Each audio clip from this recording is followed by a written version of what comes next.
Hold on, don't move, give need air, I know, don't move, I don't want to die, we're going to take care of you, okay, make me alive. These were the chilling final moments of a 16-year-old child, who became the third of 4 victims murdered by the very man she once called her dad. To the outside world, the Klor family was the epitome of the American dream: successful, beautiful, and seemingly perfect. Neighbors admired them, friends envied them, and strangers wished for a life like theirs. But behind that polished facade lay a storm of secrets, manipulation, and simmering rage. The cracks in their picture-perfect life grew too wide to hide, and when they finally broke, it wasn't just a family falling apart, it was a tragedy that no one could have imagined. James Craig Klor, the patriarch, appeared to have it all. With a 6-figure salary and a stable career, he was the provider of a dream life. His wife Karen embodied the perfect housewife and super mom, managing the home and supporting their 3 kids, Emily, Lauren, and Sean. From straight report cards to local sports stardom, the Klor kids seemed to thrive under their parents' guidance. They were everything a family was supposed to be, or so it seemed. Let's rewind the clock, and you'll find the story of how this perfect family was built on sacrifices, compromises, and silent struggles. For starters, Karen gave up her dreams of earning an engineering degree to marry Craig and support his ambitions. The couple tied the knot in December 1985 and moved to Colorado, where Craig had landed a promising job. At the time, Karen was still in her second year of college with several years left to complete her degree, but she couldn't bear the idea of a long-distance relationship, so Karen made a life-changing decision. She left school to focus on her marriage and Craig's career. It was a sacrifice she wholeheartedly embraced, determined to create a happy life together. Their first major milestone came on April 8, 1991, when Karen gave birth to their eldest daughter, Emily. Life seemed picture-perfect. Craig's career continued to flourish while Karen took on the role of a stay-at-home mom. However, Karen's mother, Pat, noticed how Karen was always putting Craig's needs before her own. Even after just having a baby, it seemed off, like Karen wasn't living for herself anymore. In 1992, Craig's career brought another change: a lucrative job opportunity in Greenville, Texas. The family relocated, and in May 1993, they welcomed their second daughter, Lauren. By all appearances, the Klors had it all: Craig's professional success, Karen's dedication to her family, and 2 bright, thriving daughters. Emily was the firstborn, and she was a smart kid, a pleaser, wanted to do good, kind of like her mom. Creative and smart, Emily played the drum set and sang, and Lauren played the bass and sang. Yet beneath the surface, tensions quietly simmered. One of those tensions arose from a disagreement over having more children. Karen felt their family was complete with 2 kids, but Craig wanted another. In a strikingly unorthodox move, the couple created a written agreement. Karen consented to having 1 more child on the condition that she could undergo a procedure to prevent any further pregnancies. Afterward, Craig agreed, and in March 1999, their son Sean was born. To honor their agreement, Craig later underwent a vasectomy, ensuring no more prizes in their growing family. By this point, life seemed to stabilize. Craig's next job opportunity led them to Weatherford, Texas, a quiet suburb near Dallas, where his career continued to ascend. Once again, Karen adapted, immersing herself in her new community. She joined a local moms group and eventually became its president, building a strong network of friends and resources. She also made sure her kids stayed active and involved. Emily excelled in school and music, Lauren thrived in sports and band, and Sean became a rising baseball star. From the outside, it looked like the perfect life, but Craig's obsession with perfection left little room for anything less than flawless. He held everyone to incredibly high standards, including his own family. His daughter Lauren, who struggled with ADD and didn't get straight A's like Emily, became a target for his criticism. To Craig, Lauren wasn't good enough, and he didn't hesitate to ridicule her for it. And Craig's need for control didn't stop at his family. People began to see him as uptight, rude, and almost arrogant. His obsession with appearances made him difficult to work with. He had little respect for women in leadership roles, even telling others that they didn't belong in those positions. He also gained a reputation for being cheap, borrowing tools for home projects instead of buying them, tagging along to strip clubs with coworkers, and asking them to buy him dances. Despite earning a solid $180,000 a year, Craig kept a tight grip on the family's finances. Karen had a strict weekly allowance, and every time she went shopping, she had to save the receipts. Craig would scrutinize each one when he got home, blowing up in anger if he thought something was unnecessary or too expensive. But it wasn't just about money. Craig's control extended to every aspect of their life, even their sex life. Every night at 8:30 p.m. Karen had to be in bed for their routine. If she took a phone call after 8 p.m., she would whisper to her friends, apologizing and saying she had to go because Craig required her to be in the bedroom at a specific time if she didn't do what he wanted bedtime at 9. She would, quote, pay for it. It became such a routine that their kids even knew not to disturb them after 8:30. Even when Karen was sick, she had to comply with Craig's demands. Refusing him was dangerous. His anger would often turn violent, and Karen knew it was easier to just give in. Now things haven't always been this way. When they first got together, Karen's life wasn't controlled so strictly, but as time went on, Craig's demands grew more extreme. He even suggested bringing a third person, specifically a woman, into their relationship just to watch Karen and her together. Karen wasn't comfortable with this at all, but she found it difficult to say no. Desperate for some space and something of her own, Karen secretly joined a gym. She'd always enjoyed working out, and it was a way to regain some control over her life. Craig, ever controlling, refused to pay for the membership, so Karen worked odd jobs like baking cakes to fund it herself. By January 2006, she had saved enough to join Powerhouse Gym, and she quickly became a regular. Eventually, she even took on a part-time job as a personal trainer. Surprisingly, Craig didn't mind her working at the gym, but he set one condition: she had to be home by the time the kids returned from school. And just like always, Karen excelled at whatever she did. She quickly made friends at the gym, and soon developed a habit of complaining about Craig at work. She'd talk about how angry he always was, how nothing she did ever seemed good enough, and how they were constantly fighting. Their fights were so intense that sometimes one of the kids would have to intervene just to break it up. On a bad day, things would get physical, and Karen would end up with bruises to prove it. Everyone at the gym knew about her unhappiness and how she wanted out of the relationship, but Craig's control over her was suffocating. She was nearing her breaking point, and things only seemed to get worse when she met a personal trainer named Sunny. Sunny was calm and understanding, and she helped Karen open up about the darkest parts of her relationship, things she couldn't share with anyone else. Over time, Sunny and Karen became more than friends. The two grew romantically and sexually intimate. There's some speculation about how this happened. Some belly that Craig encouraged it after he had previously asked Karen to bring a third person into their relationship, while others think Karen and Sunny had already started an affair before Craig even knew about it. Regardless of how it began, their relationship evolved into a threesome. Craig even sent Sunny flirty texts, bought flowers for both women, and encouraged them to take weekend getaways. However, later on he denied pushing the two together. While Karen and Sunny's relationship was out in the open, Craig told a different story.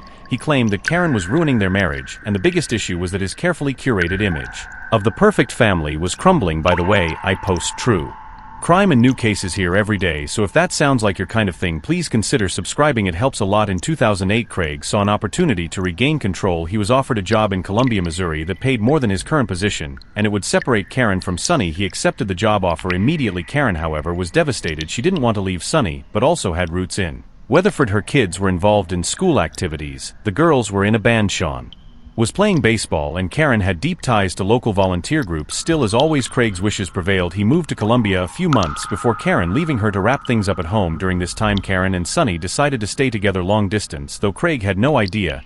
He thought it was just a temporary fling, and once he separated them, Karen would return to the obedient wife he expected her to be. When Karen eventually moved to Columbia with the kids, Craig believed everything was back to normal. He even allowed her to enroll in the University of Missouri for a health science degree and continue working as a fitness instructor. However, after her time with Sunny, Karen had experienced a taste of freedom. She wasn't satisfied with just being allowed to go to school or work. She didn't want a life where Craig felt entitled to control her every move. Once Craig realized he was losing control over his wife, Karen, he began to tighten his grip even harder. He started obsessively monitoring her every move, who she talked to, what was in her emails, where she went, and it quickly spiraled into a complete invasion of her privacy. This toxic obsession reached its breaking point in December 2008 during an old friend's New Year's Eve party in Weatherford. Neither Craig nor Karen expected Sunny to be at the party, but when they walked in there, she was the last person Craig ever wanted to see. To make matters worse, Karen was openly flirty with Sunny. They were laughing, hugging, drinking from the same glass with two straws, and even getting cozy in front of everyone. At this point, Craig was furious. His jealousy and rage took over, especially because the relationship between Karen and Sunny was now completely public. In Craig's mind, it was a complete slap in the face, and the disrespect was unbearable. The anger exploded at the party, with Craig screaming at Karen, and Karen screaming back. It wasn't just a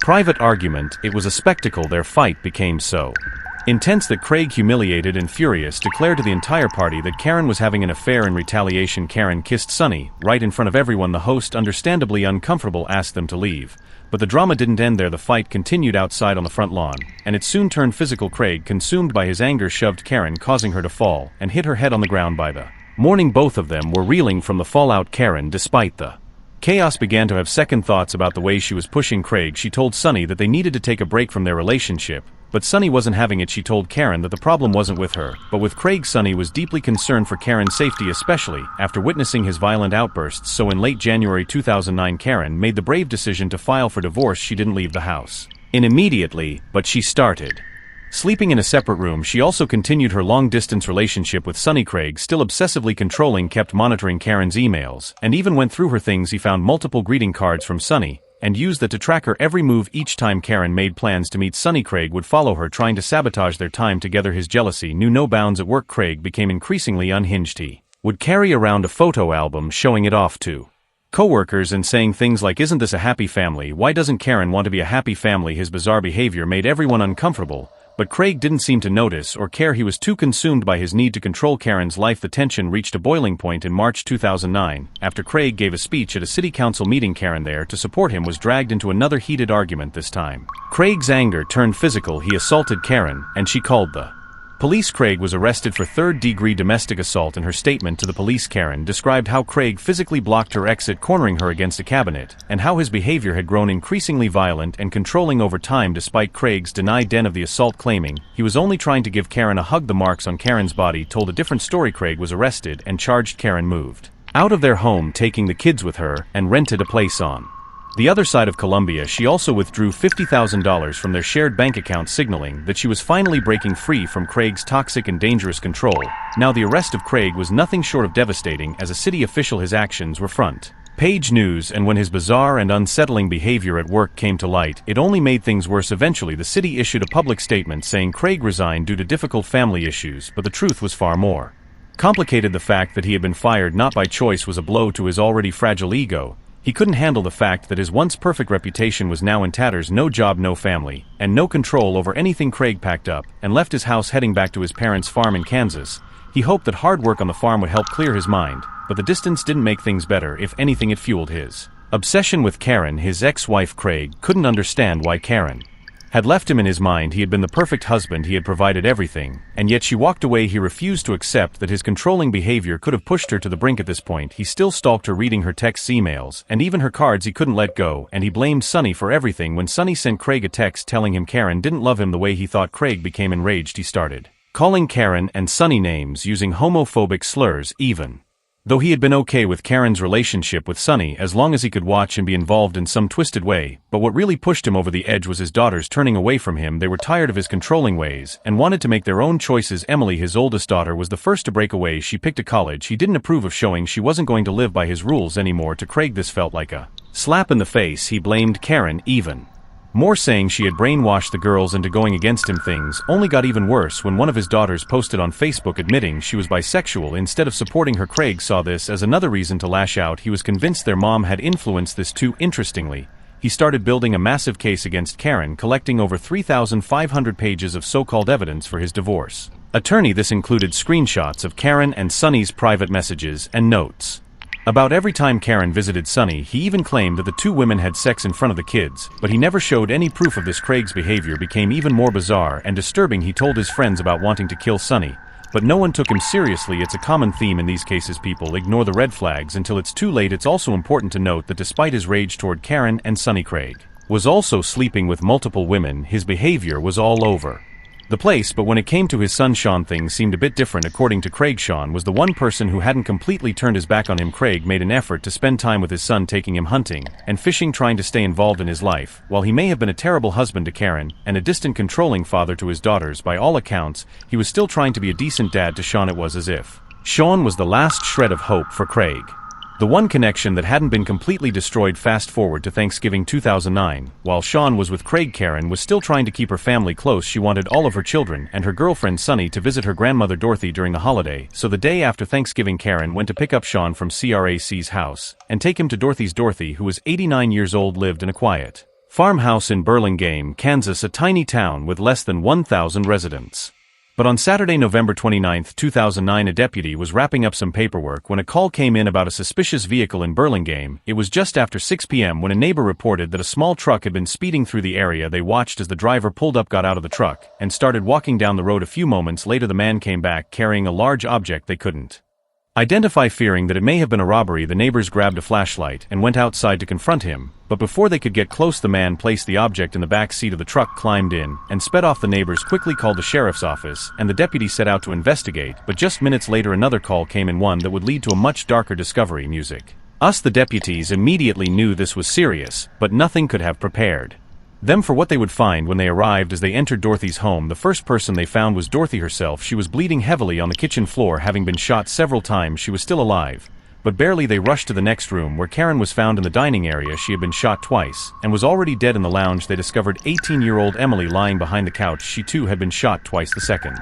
shot likely paralyzed her instantly, and She had died. Then the deputy heard a faint voice calling for help from upstairs. It was Lauren. 16-year-old Lauren was still alive, but her injuries were severe. Like Dorothy, she had been shot multiple times, and was barely holding on as she was taken away. Lauren whispered the name Craig. When asked who that was, she weakly replied, "My dad." "Hold on, don't move, air. I know, don't move. I don't want to die. We're going to take care of you, okay? Make me alive." And it didn't take long before Lauren too succumbed to her injuries and died. Dorothy, who had been fighting for her life with everything she had followed soon after that, left us with the only surviving member of the family, Sean, an unwilling witness to the senseless bloodshed. According to his account, he and Karen had been sitting together cleaning some old coins when the nightmare began. Without warning, Craig burst through the back door, rifle in hand, and opened fire on Karen. In the chaos, Sean ran for his life. Desperate to escape, he scrambled for Karen's phone to call for help, but before he could, more gunshots echoed through the house. Terrified, he knew he had to get out, and so he fled, running for the neighbor next door. Understandably, a search warrant was issued immediately for Craig, and it didn't take long for the authorities to locate his car, abandoned in the middle of nowhere, eerily out of place. Inside, the officers found a chilling scene: a stash of more ammunition, unopened bottles